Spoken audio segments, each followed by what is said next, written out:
আসসালামু আলাইকুম বন্ধুরা, ট্রাভেল উইথ তানভীর চ্যানেলে আপনাদের স্বাগত জানাচ্ছি। আজকের আরেকটি ভিডিওতে আপনাদের দেখানোর চেষ্টা করছি ইলিশ জেলেদের জীবনযাত্রা। তারা দেখুন বলেশ্বরের এই ভয়ঙ্কর ঢেউকে উপেক্ষা করে জীবনের রিস্ক নিয়ে তারা ইলিশ মাছ ধরে এবং সেই ইলিশ মাছ ধরে নিয়ে এসে তারা এই ধরনের যে মহাজনদের গাথা আছে সেখানে তারা এই ইলিশ মাছ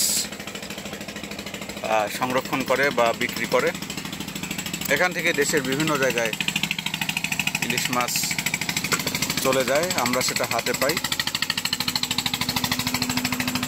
দেখুন এইমাত্র দুইটি ট্রলার তারা ইলিশ মাছ ধরে বলেশ্বর থেকে গাতার দিকে চলে আসলো। এরকম শত শত ট্রলার নৌকা তারা মাছ ধরতে যায় আসে, সারাদিন এভাবেই এই খাল ব্যস্ত থাকে। এরকম শত শত গাতা এখানে আছে। গাতা বলতে স্থানীয় ভাষায় গাতা হলেও এটা বলা যায় যে একটা মাছের সংরক্ষণাগার, যেখানে মহাজনরা ইলিশ সংগ্রহ করে।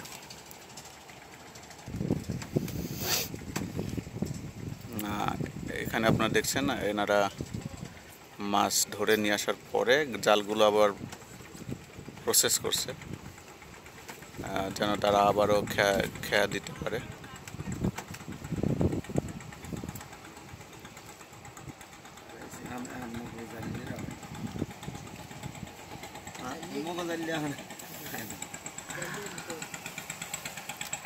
দেখুন একটা ট্রলারে একা একজন মানুষ সে মাছ ধরে চলে আসছে।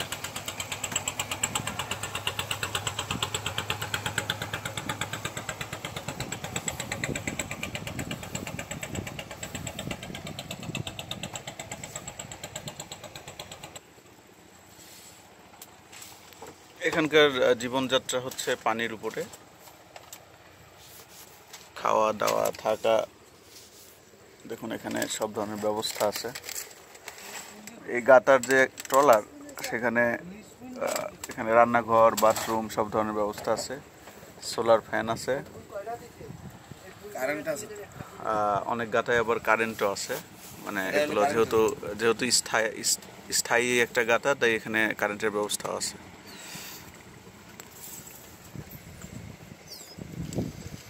আজকে মেঘলা আকাশ আপনারা দেখতে পাচ্ছেন, আর এই মেঘলা পরিবেশে মাছ একটু বেশি ধরে, যার কারণে জেলেরা ব্যস্ত।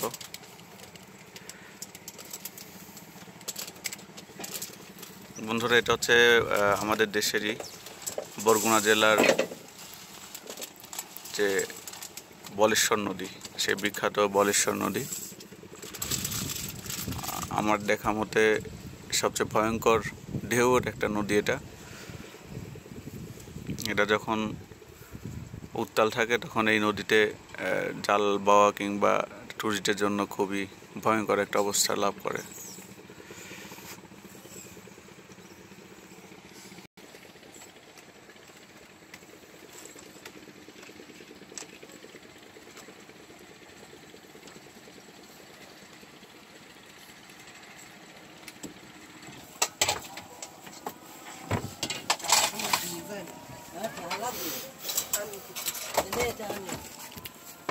দেখেন একদম তরতাজা ফ্রেশ মাছ এইমাত্র নিয়ে আসলো।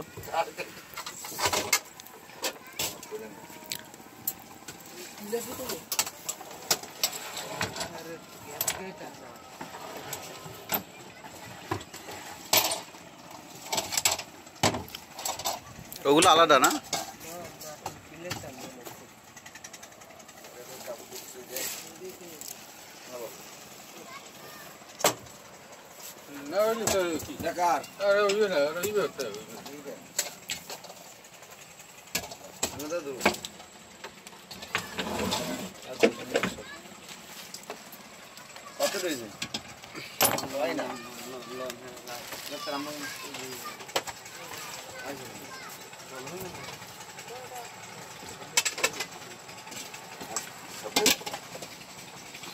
বড় বড় বলতে যাও